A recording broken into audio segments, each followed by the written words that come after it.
नमस्कार, मैं हूं संजय सुथार और आज मैं बात करने वाला हूं उस धरा के बारे में जहां वीरता का गहरा सागर है और उसकी गहराई का कण कण साहस, बलिदान, त्याग और अद्भुत पराक्रम का बखान कर रहा है। मैं बात उसी राजस्थान की कर रहा हूं जिसको वीरों ने अपने लहू से सींचा है। राजस्थान की एक रियासत है जैसलमेर, जिसके बारे में कहा जाता है कि सूर्य की पहली किरण के साथ ये नगरी सोने की तरह चमकने लगती है और उस चमक के पीछे न जाने कितने रणबांकुरों का बलिदान इन मरुस्थल के टीलों में लिपटा हुआ है।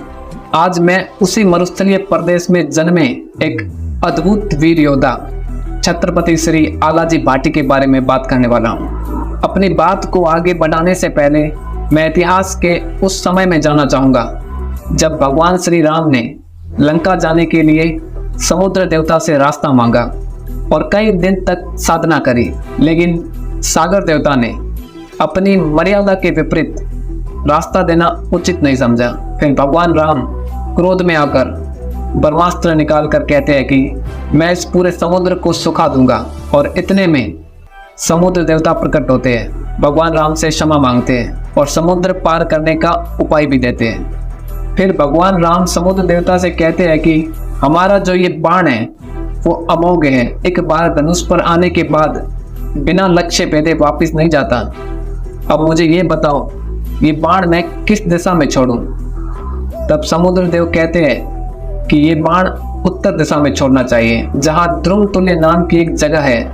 वहां पर बुरी प्रवृत्ति के लोग रहते हैं जो कि मेरे पानी का गलत इस्तेमाल करते हैं।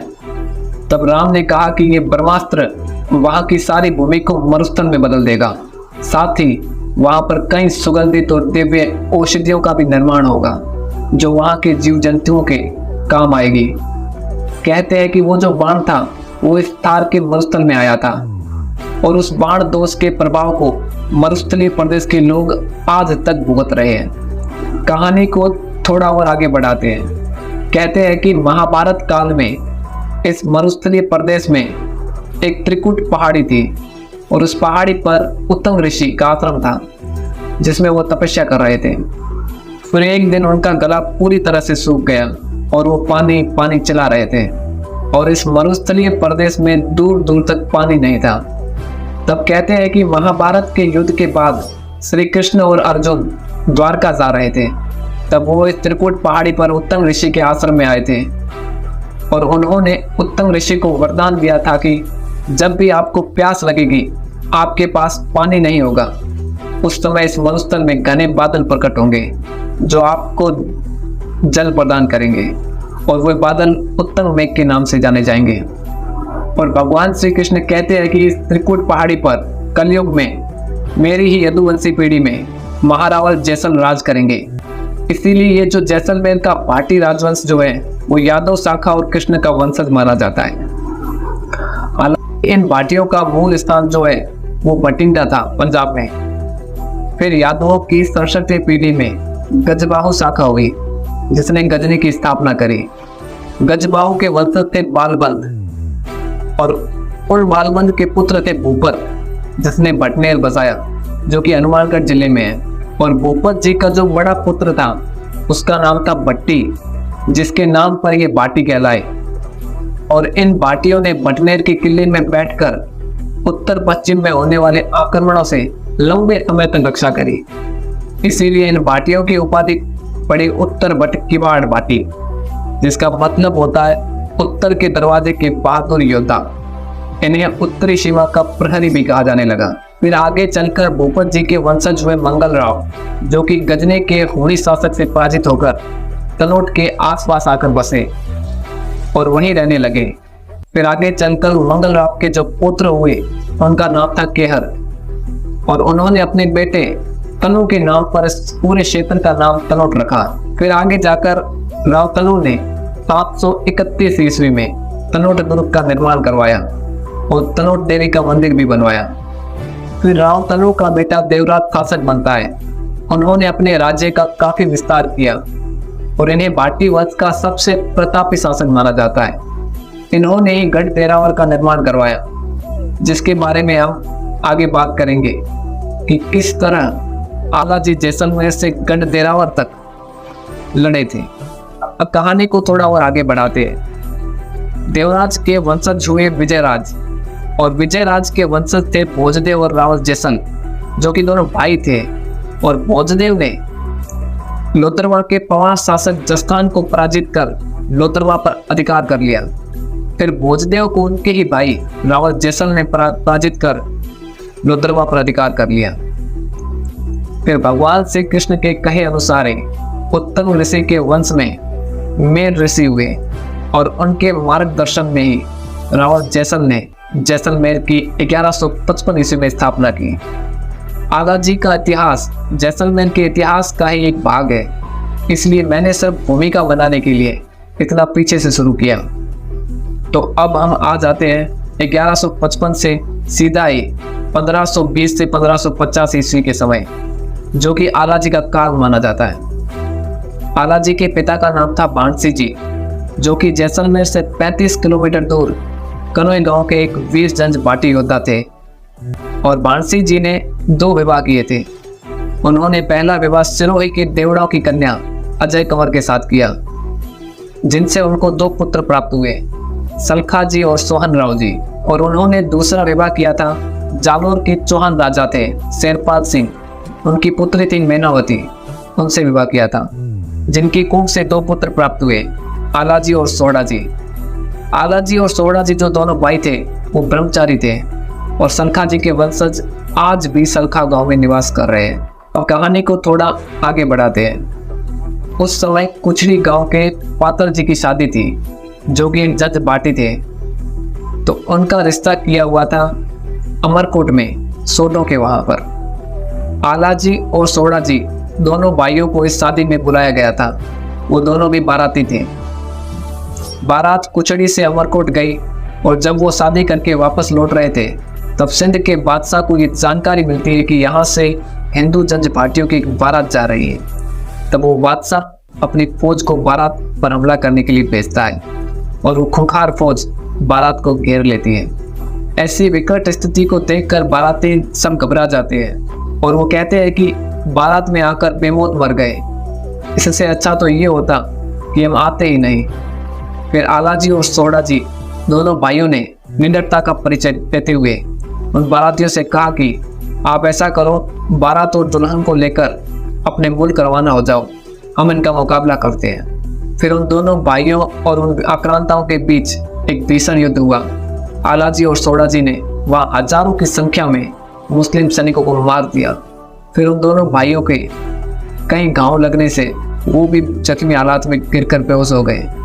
उसी समय वहाँ पास में एक बहुत बड़े स्वामी यानी कि मठाधीश रहते थे, जिनका नाम था संत वीरनाथ जी, जो कि हरियाणा के विराई के जडेजा राजवंश के थे, जिन्होंने बाद में अपना आश्रम रताकोट जो कि पाकिस्तान में बनाकर वहीं रहने लगे थे। फिर उसी युद्ध स्थल के पास से वीरनाथ जी और उनके शिष्यों का समूह गुजर रहा था। उन्होंने देखा कि चारों तरफ धुंध उड़ रही है। संत को अंदाजा लग चुका था कि शायद वहां पर कोई युद्ध हुआ है। तभी उन्होंने वहां पर अपने शिष्यों को कहा कि जाओ बच्चों, पता लगाओ कि यहाँ पर क्या हुआ है। फिर शिष्य वहां पर गए और उन्होंने देखा कि कई मुस्लिम सैनिक मरे पड़े हुए हैं। उस युद्ध स्थल की जानकारी शिष्यों ने जाकर गुरु को दी और कहा कि उन तमाम लोगों में 2 हिंदू भी है, जो कि उनकी वेशभूषा से पता चलता है, और उनके शरीर धड़क रहे हैं, उनकी सांसें चल रही हैं। फिर वीरनाथ जी खुद वहां पर गए और उन दोनों भाइयों आला जी और सोहड़ा जी पर गंगा जल छिड़का, दोनों को होश आ गया। फिर वीरनाथ जी, आला जी और सोहड़ा जी दोनों को अपने साथ रताकोट के आश्रम ले गए। गाँव वगैरह ठीक होने के बाद 1 वर्ष तक दोनों भाई वहीं रहकर गुरु की सेवा करने लगे। फिर एक दिन गुरु ने दोनों भाइयों को कहा कि अब आपको वापस घर जाना चाहिए, वहां पर सब दुखी हो रहे होंगे, आपकी चिंता कर रहे होंगे। उस समय आला जी का मन बड़ा दुखी था, क्योंकि उस बारात में आए अपने कई जंज भाइयों के युद्ध स्थल पर मारे जाने की घटना से वो काफी दुखी थे। इसलिए आला जी गुरु की वापस जाने वाली बात को नहीं माने। उन्होंने स्पष्ट रूप से गुरु से कहा कि मैं वापस नहीं जाऊंगा और शादी भी नहीं करूंगा, मैं तो बस आपकी सेवा करूंगा। आला जी तो वापस जाने के लिए नहीं माने। फिर गुरु वीरनाथ जी ने किसी भी तरह से सोडा जी को बहला फुसला कर वापस कमरे भेज दिया। फिर कहा जाता है कि वीरनाथ जी ने समाधि लेने से पहले वो आला जी को कनोई लेके आए थे और कहा था कि इस वरुंधरा पर एक भीषण संकट आएगा, उसकी रक्षा का उत्तरदायित्व तुम्हारा होगा। और फिर गुरु ने आशीर्वाद के रूप में आला जी को एक रुद्राक्ष माला दी और कहा कि आला, तुम इस माला को हर वक्त अपने गले में पहन कर रखना।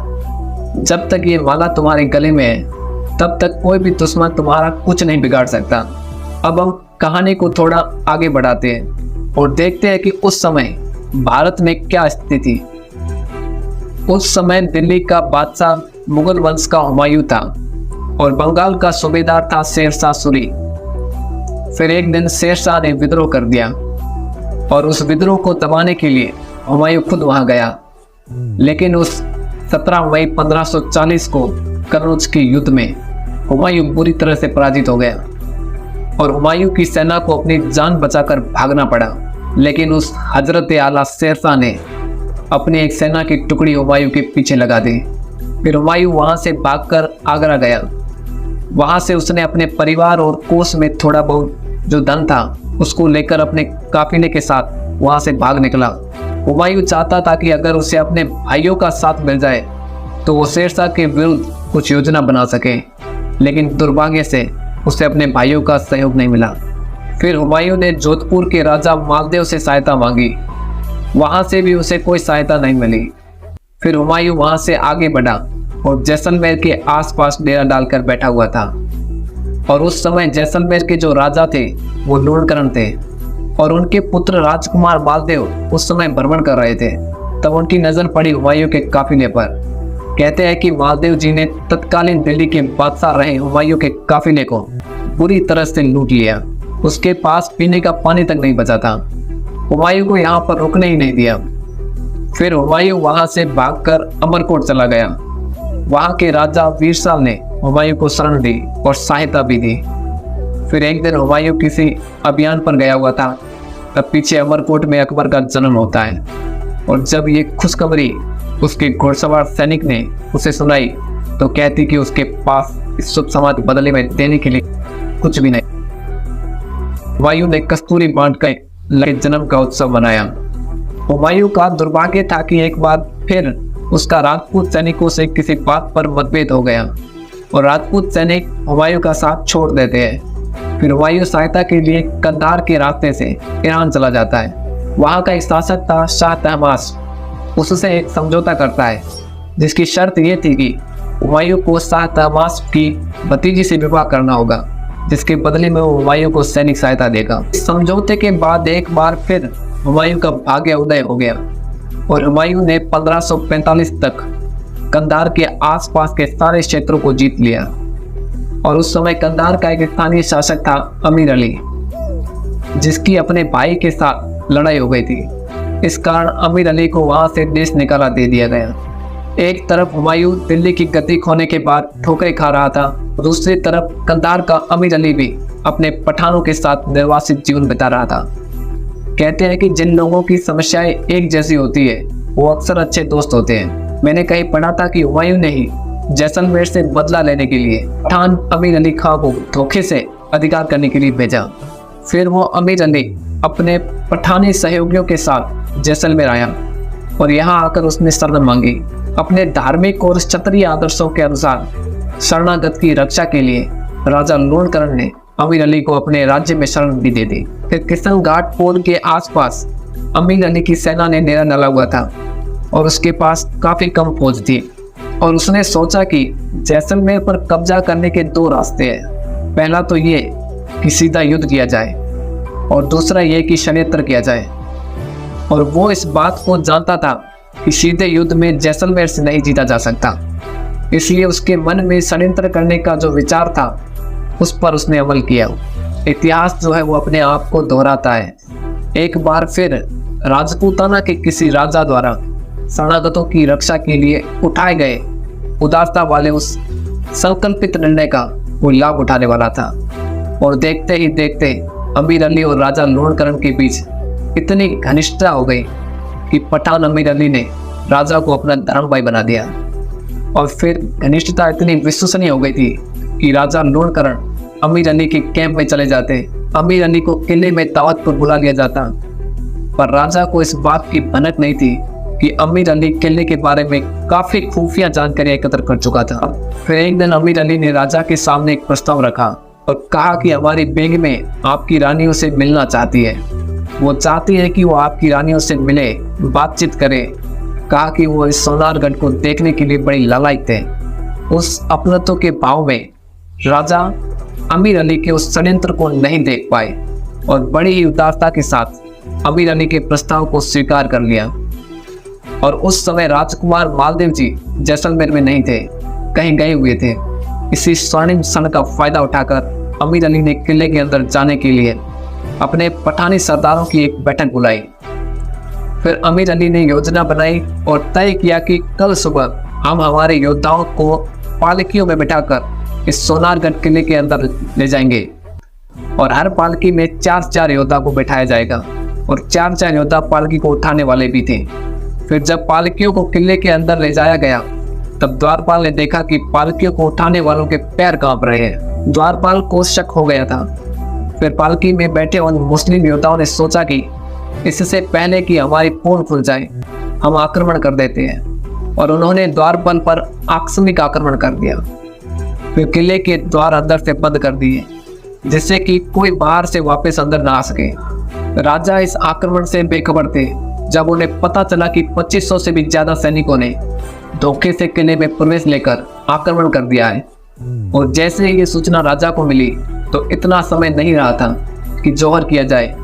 ऐसे में धारा स्नान करने का प्रस्ताव रखा, यानी कि किले में जो भी महिलाएं हैं वो दुश्मन के हाथ लगे उससे पहले उनकी गर्दन को तलवार से काट दिया जाए। और राजा ने अपनी रानियों और राजकुमारियों को मार डाला। शाका के 2 भाग होते हैं, केसरिया और जौहर। केसरिया में क्या होता है कि जो भी पुरुष या योद्धा होते हैं वो केसरिया कपड़े पहनकर दुश्मन की सेना पर टूट पड़ते हैं, यानी कि आर पार की लड़ाई लड़ते हैं। और जौहर में जो वीर महिलाएं हैं वह अग्नि जलाकर पूरे विधि विधान से अग्नि में अपने प्राणों की आहुति दे देती है। और जैसलमेर के तीसरे साके के समय महिलाओं ने जौहर नहीं किया था, उन्होंने धारा स्नान किया था। इसीलिए इतिहास में इसे आधा साका माना गया है। माना कि समय का अभाव था, अग्नि जलाने के लिए लकड़ियों की व्यवस्था नहीं थी, विधि विधान से जौहर करने का समय नहीं था। लेकिन उन महिलाओं में अपने आत्मसम्मान की रक्षा का जो भाव था वो तो जौहर वाला ही था। पता नहीं इतिहास के क्या आधार रहे होंगे जो कि उन्होंने इसे अर्धसाका कहा। इस अचानक किए गए आक्रमण के कारण राजा लड़ते हुए वीरगति को प्राप्त हो गए और अमीर अली ने जैसलमेर के किले पर कब्जा कर लिया। जब इस घटना का मालदेव जी को पता लगा तो वे अपने साथियों के साथ आए और जैसलमेर का मुख्य गुप्त रास्ता था जो कि लोदरवा में जाकर खुलता था, वहां से वो सब अंदर घुसे। और रात्रि का समय था, उनके सैनिक वगैरह सब सोए हुए थे। तब उन्होंने अचानक आक्रमण करके सबको मार डाला और उस अमीर अली को जिंदा पकड़कर बंदी बना लिया। उसके बाद उसे चमड़े की किसी चीज में बंद करके तोप से उड़ा दिया और जैसलमेर दुर्ग पर मालदेव जी ने वापस अधिकार कर लिया। यह युद्ध यहाँ समाप्त नहीं हुआ था। कंधार के बादशाह को जब ये पता चला कि मेरे शहजादे अमीर अली को जैसलमेर के राजकुमार ने मार डाला तो वो बदला लेने के लिए जैसलमेर पर आक्रमण करते हैं। कहते हैं कि उस समय हुमायूं की सेना भी मालदेव जी से उस अपमान का बदला लेने आई भी थी। उनकी सेना इस साल रण में पड़ाव डालकर बैठी थी और जैसलमेर को पता लग चुका था कि मुगलों और पठानों का आक्रमण होने वाला है। मालदेव जी ने इसके लिए तैयारियां शुरू कर दी थी। हालांकि अब जैसलमेर के पास बहुत ही कम सैनिक बचे हुए थे, ज्यादातर तो सारे उस युद्ध में वीरगति को प्राप्त हो गए थे।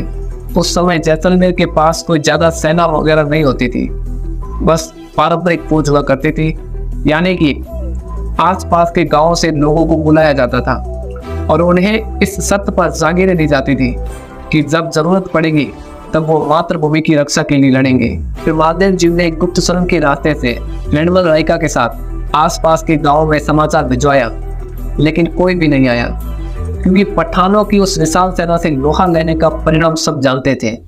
आगे बढ़ते हुए निर्मल राय का कलवे गांव आ पहुंचा। वहां पर उसने आला जी को पूरी कहानी सुनाई। तब आला जी ने उनको कहा कि आप ऐसा करो कि आप जाओ, मैं शाम तक पहुंच जाऊंगा।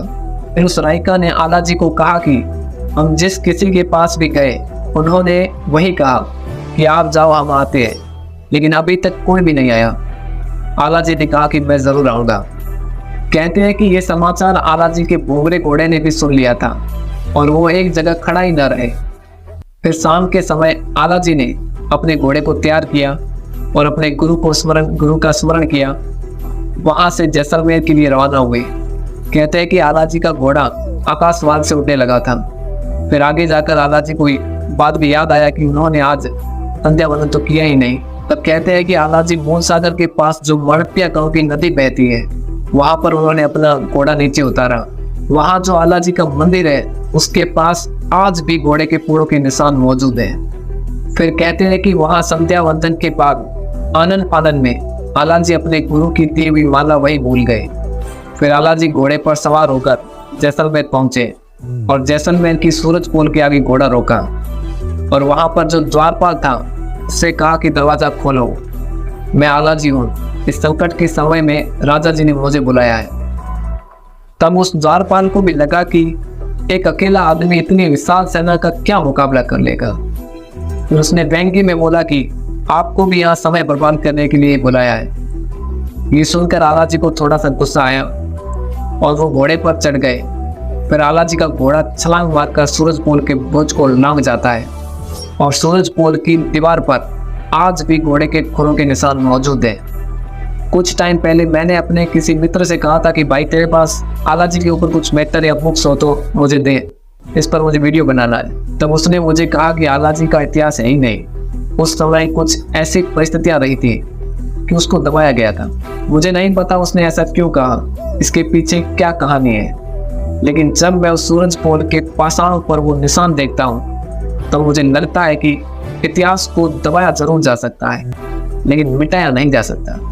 और फिर आला जी ने घोड़े को किले के अंदर उतारा और फिर राजा वादिल जी को खबर दी गई कि आला जी चंद भाटी आ चुके हैं। बाद में आला जी के लिए महल में रुकने और खाने पीने की व्यवस्था की गई और जब सुबह हुई तो जैसलमेर के दुर्ग के अंदर भाटी राजवंश की कुल देवी सौंगिया माँ का मंदिर है और उसका जो पुजारी था उसने राजा वादिल जी से कहा कि कल रात माँ सौंगिया मेरे सपने में आई और मुझे कहा कि इस युद्ध में मैं सिर्फ गादीपति यानी कि छत्रपति जो राजा है उसकी ही मदद कर सकती हूँ, मैं आला जी की मदद नहीं कर सकती क्योंकि वो राजा नहीं है। फिर कहते हैं कि मालदेव जी ने सबको बुलवाया और मना कर मालदेव जी ने आला जी का राज्याभिषेक किया और कहा कि आला जी महाराज की जय हो।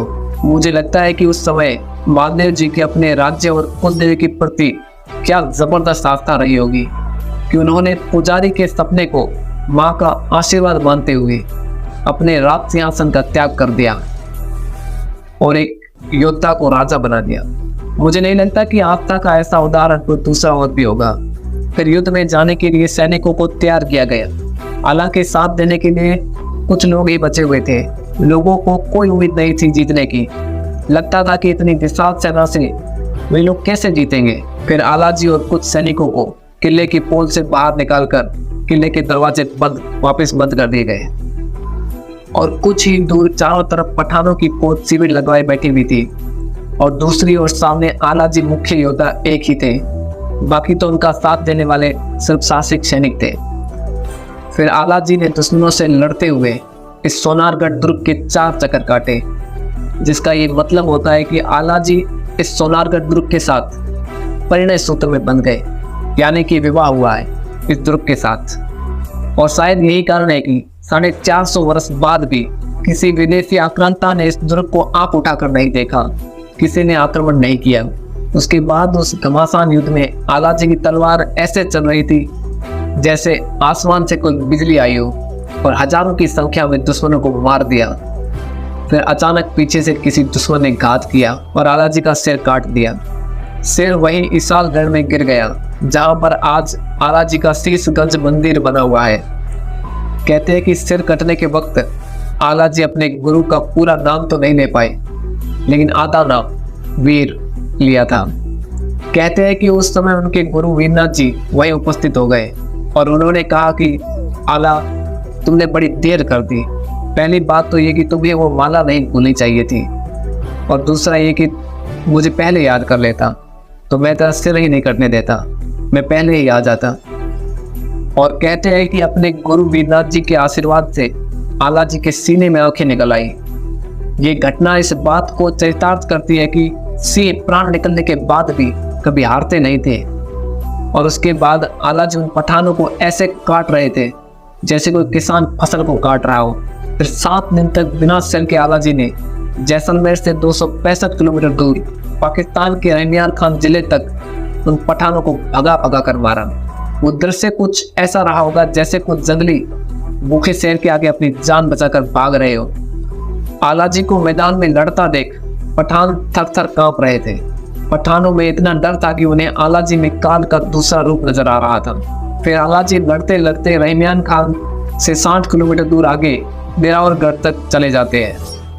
तब एक बुजुर्ग मुसलमान जो कि मौलवी था, उसने कहा कि ये राजपूत है, इनको आप मार नहीं सकते, इनका गर्म खून उबाल लिया होता है, उसको ठंडा करने के लिए उस पर नीला या गुली कलर का छिड़काव करो।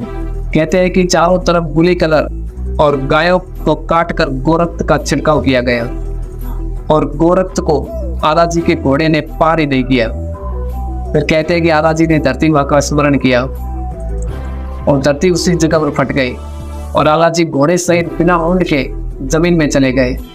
वहां पर एक शिला जमीन से निकल आई है, और आज भी वहां पाकिस्तान में हर मुसलमान उनको मोडिया पीर के नाम से पूजा करते हैं। और सिर्फ यही नहीं, पाकिस्तान सरकार वहां पर घोड़ों और ऊंट दौड़ का आयोजन भी करती है। फिर 11 साल बाद गायों की रक्षा करते हुए सोडा जी भी वीर गति को प्राप्त हुए, और अभी अपने गांव वालों ने जो खेवराज सिंह जी जिनका मंदिर बनवाया है, जिन्हें हम लोग खेवरा नाना बोलते हैं, वो भी गायों की रक्षा करते हुए वीर गति को प्राप्त हुए थे। आला जी की इस कहानी से हमें ये शिक्षा मिलती है, जब आला जी ने कुछड़ी की बारात को वापस भेजकर उन आक्रांताओं से खुद लड़े, तो ये घटना हमें बताती है कि यदि हम सामर्थ्यवान हैं तो हमें हमेशा निर्बल लोगों के लिए आगे आना चाहिए। ये कहानी हमें एक शिष्य का अपने गुरु के प्रति समर्पण को बताती है। ये कहानी हमें सिखाती है कि गुरु किस तरह से जीवन के अंतिम क्षणों में भी अपने शिष्य का साथ नहीं छोड़ता। ये कहानी हमें सिखाती है कि जब अपनी मातृभूमि पर संकट आए तो हमें उसकी रक्षा के लिए पहली पंक्ति में खड़ा रहना चाहिए। ये कहानी हमें सिखाती है कि हमें जो ये मानव जीवन मिला है, इसे ऐसे ही व्यर्थ नहीं गंवाना। हम मानव के लिए, पर्यावरण को बचाने के लिए अपना ऐसा योगदान देके जाए जिससे कि आने वाली पीढ़ी हमारी सराहे। पहलो परसों कुसड़ी में दिनों जो कुसड़ी में मंदिर पहलो अज की जगह अंग्रेजी की बेटी खलून ने पाकिस्तान में टाल दी ने लड़की जो गाह टोकरी टाले जो वो ने उठाए लाए ये कुसड़ी वाला मंदिर रह गया। फिर जो परसों दिनों है कुसड़ी में, परसों दिनों हरखा में, चौथों दिनों कन्नौई में, पांचों दिनों बीदा में। कम से कम जैसलमेर में 80-90 मंदिर है आला जी रहा।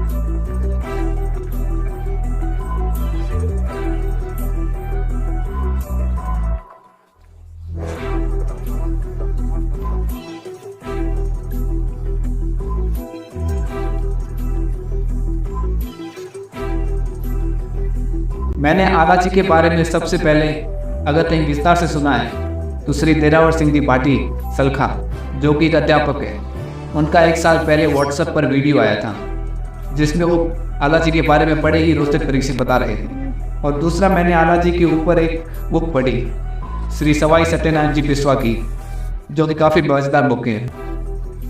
अगर मुझसे कोई पूछे कि मुझे इस बुक की कौन सी 2 लाइनें सबसे बढ़िया लगी, तो मैं कहूँगा कि इस बुक में लेखक ने जिला प्रशासन से जो अपील की है वो मुझे सबसे अच्छी लगी। वो लिखते हैं कि आला जी के नाम पर जैसलमेर में एक कॉलोनी बनाई जाए और चौराहे पर आला जी के घोड़े पर सवार मूर्ति का अनावरण किया जाए, ताकि जैसलमेर के उस अद्वितीय इतिहास के गौरव को याद रखा जा सके। बाकी अपने कंटेंट का सोर्स यही है। मुझे लगता है कि एक अध्यापक और पुस्तक दोनों ही अपने आप में विश्वसनीय है, फिर भी तथ्यों के अभाव में गलती होना स्वाभाविक है, जिसको मैं स्वीकार करता हूँ, क्योंकि तथ्यों की कमी को सपनों से पूरा नहीं किया जा सकता। अगर कोशिश भी करूँगा तो मुझे लगता है कि इतिहास जैसे विषय के साथ न्याय नहीं होगा।